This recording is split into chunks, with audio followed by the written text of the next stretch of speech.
Pistolante, Pagkamayor, numero 13, yung mga balot, ang nangualaga. Mayong gabi, kanatong tanan. Mayong gabi, barangay Samburon. Maklaro na ba ang Ginoo? Mahangyo lang yun ko sa mga bata na dili lang sa magtabi kay dili ko pareho ato nila mga langga nga volume 10 taman. Murag volume 3 ra gyud ni ako Dayon pagaw na gyud sa kahako.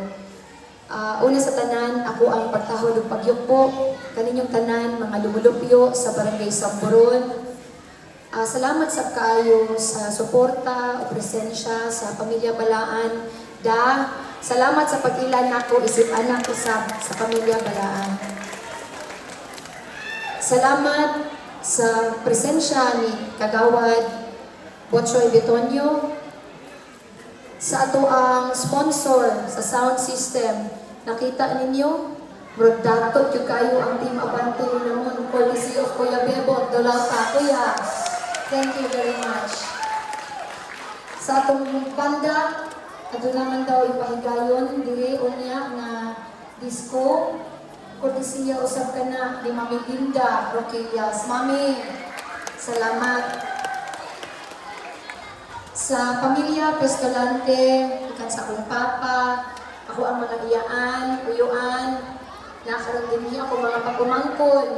In fact, si Kuya Revi, na kikan pa dyan sa hospital, no, in Cagayan de Oro, niyarig yun, ibiyahin, just to witness us sa among last nga rally. Sa pamilya, sa uban, nga miyembro, sa Team Abante, sa akong mga kauban, kanatong tanan, maayong gabi. Let me tell you a story of one municipality.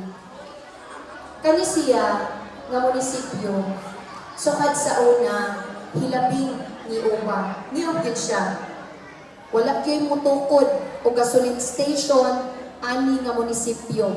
Kay mahadlok nga Labaya Granada, mahadlok nga Dagkutan. Because this municipality was war-stricken. Sigigira, gubot yung kayo. Murag diyot-diyot ang mga tao, gapamakrit. Purtig yung gubutan. And then, ato nga time, ang ilahang mayor, balik-balik lang. Ang ilahang panggobyerno, balik-balik lang. Wala gilahin. So the people wanted some change. Gusto kausaban ang katawhan. They contacted one person. Yangyo sila.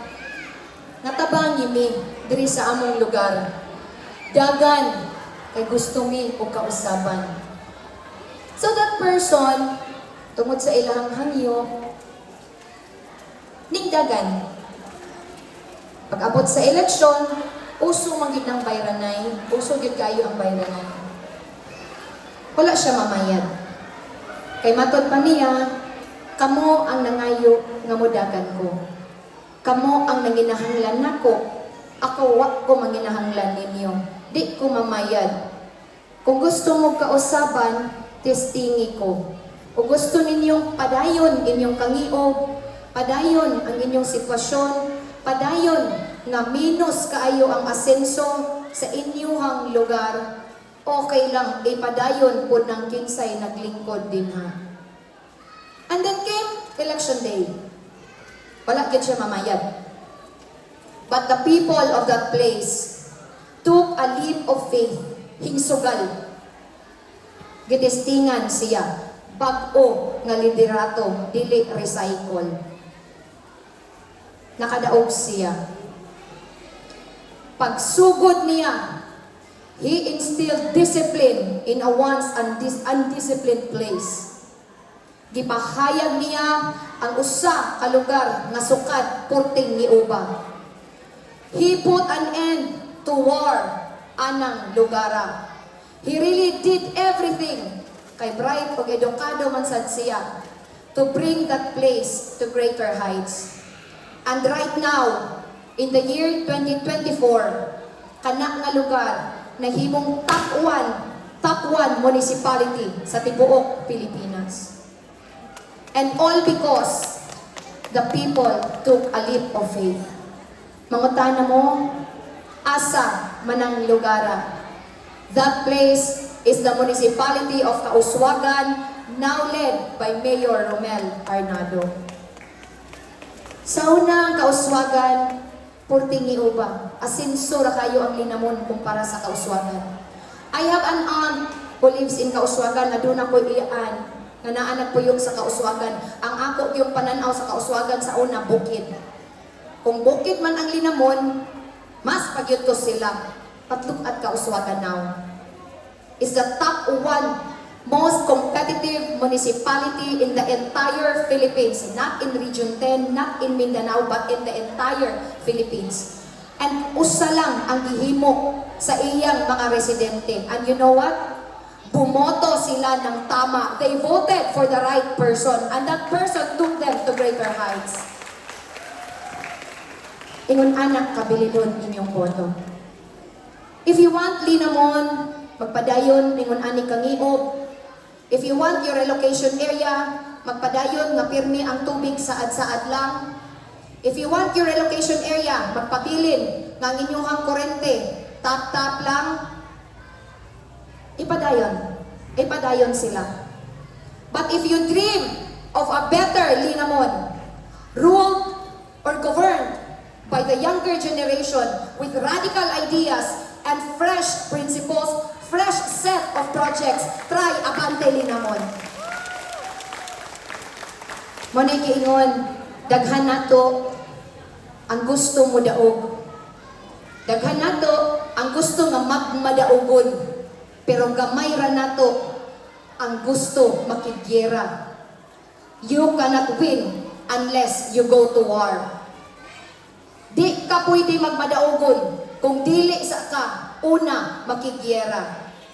And this election is also a war in itself.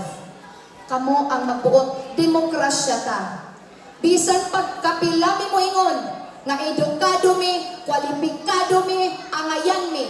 Pero kung para sa inyo ha, lahi pod ang inyong kagustuhan, wala mi mahimo anak. But at the end of the day, always vote for what you think is best, not only for you, not only for today, but also for your children and for their future.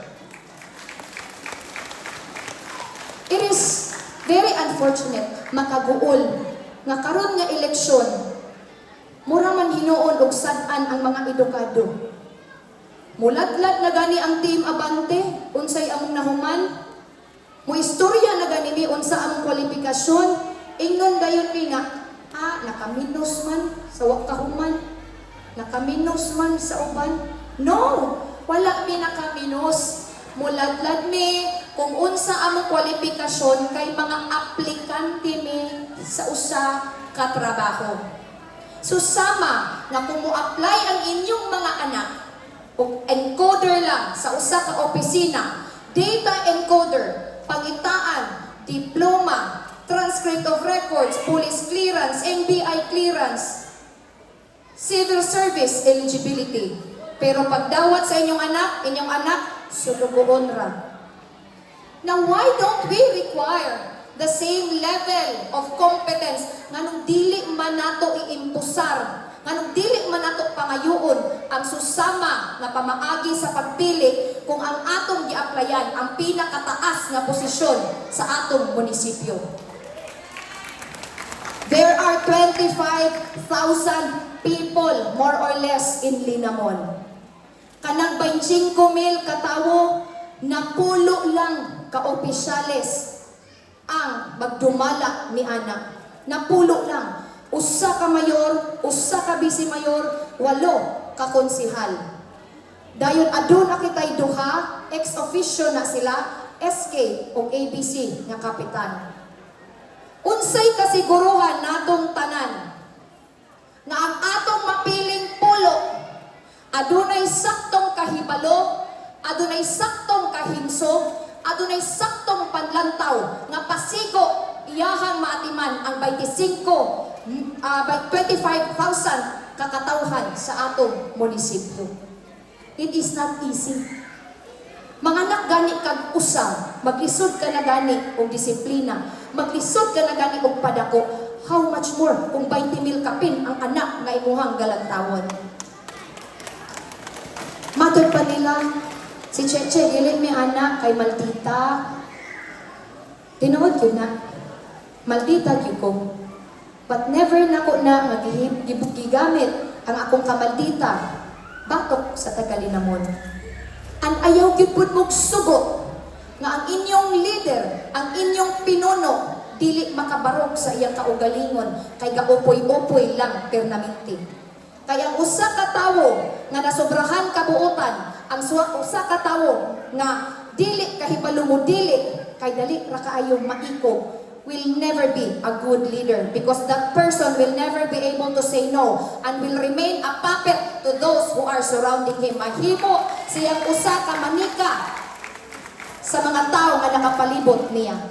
Do not allow nga ang inyong gibutaran kaning tawhana, pero ang modesisyon para kaniya ang mga taong nakapalibot sa iyaha. That person is not a leader, that person is a puppet, and I am not like that. If that makes me maldita sa ilahang pananaw, tinuod yun na. Kay ako, maminaw ko og tambag, pero dili ko pwede madiktaran. Also, mga kaigsunan, akong ihangyo ang ako ang grupo kaninyo. Nadungog na ninyo sila tagsa-tagsa. Dili na nako sila kinahanglan nga ako pa silang ibaligya ug ayo sa inyo ha. Kay sayon ko, tulo na lang kaadlaw naan na gyud mo'y mga naa sa inyong kasing-kasing. Sayon pud ko nga sa inyong pagkadungog sa ilahang kaganina, daghan sa inyo nga ang nakumbinsi nga ang Bando Abante insakto sa plataporma, insakto sa plano para sa atoang lungsod.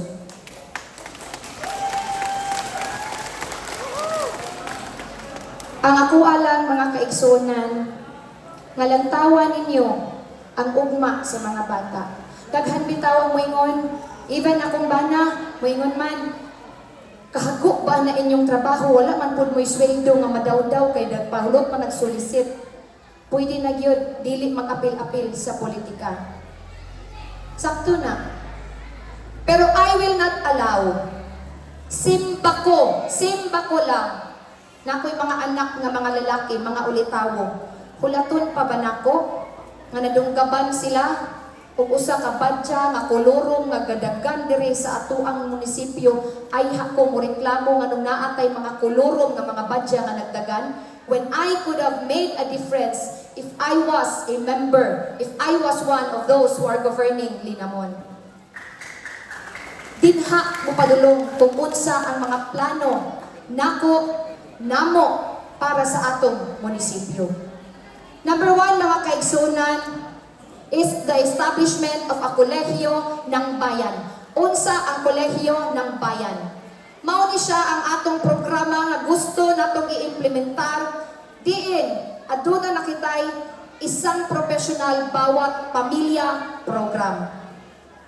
Sa pagkakaroon, aduna kami mga scholars, pero taman ra gyud sa grade 12. Kay maora man gyud ang among kaya. I have scholars in Samboron Integrated School. I have scholars in Iligan City National School of Fisheries and in Linamon National High School, ang Miraeg. Pareho po nilang Konsel Jongjong, Konsel Randy, daghan mig scholars. Pero pareho ming tanan nga taman lamang sa grade 12 among kaya paiskwelahon kay maura gyud kaya sa among opisina o sa among kaugalingong mga sweldo. Bulahan kung inyong buligan. I stand before you and I tell you that I will be the first mayor in Linamon who will send children to college. We will establish a college scholarship fund. Diin, mupili kita kung mga estudyante, graduate sa grade 12, gikan sa mga pobre, kaayo nga mga pamilya, apan ang mga bata, deserving nga paeskwelahon sa kolehiyo, o ang LGU ang mo-subsidize sa ilang pag-eskwela sa college. Nga naman nga ako nag-focus sa edukasyon. na akong mama, napod akong papa. Sa bata pa ko, dili gid mi dato. Matansero lang mi, maninda o karni madomingo. There were times nga pag-abot og Huwebes, wala naman gyud ikapliti. Ingno na lang ko ni mama o ni papa day pangutang ilang antibibi-abim nimo o pamiliti by 5 pesos para lang makaabot ko sa IIT. Kaya nag-eskwela ko sa Iligan man. Pero anak nga kalisod, ni tiwas gyud ko. And because nakatiwas ko, apil lang akong mga igsuon, mga maestro nakatiwas po. Dili man mi dato, pero wala na mi naglisod. Ako, buhing testamento, nga ang kapobrehon, dili babag, para dili ka makahuman og eskwela, or para ka makahuman ka og eskwela. Magdepende ka na sa paningkamot. Busa para tabangan ang mga pamilya nato dire nga interesado magpaskwela sa ilang mga anak sa kolehiyo, we will establish that college scholarship fund for poor but deserving students. Matod pa sa uban, dili man importante ang edukasyon. Ako, moingon gyud ko sa inyo nga importante kaayo na. Kay masunugan kag balay mawala tanan sa imo. Makawatan kag cellphone, mawala gyud na nimo. Mawala tanan imong pictures. Pwede gani mawala imong bana. Pwede mawala imong asawa. But ang edukasyon, that's the only thing nga bisan pag ransakon kag tulisan, ransakon kag kawatan, dili o dili nila makawat ang imong kahibalo gikan sa imo. And once you are educated, bisan unsa pa man ang katalagman moabot sa imong kinabuhi, makabangon ka gayud kay kaya mo man mangita og trabaho para ibangon ang imong kaugalingon. And I am not pro ayuda. Akong klarohon. Ang ayuda ihatag sa inyo ha kausa sa tulo ka tuig. Kanang duol na ang eleksyon. Anang duha ka tuig gikan sa eleksyon. Taman sunod eleksyon, kasagara ang tawo magnanga. Pagduol ng eleksyon, puyukon na pod kung ayuda. Hangtod kanus adi ay ta, musugot ni Ana. Until when are we going to support leaders na makahinumdum lang nato panahon sa piniliay?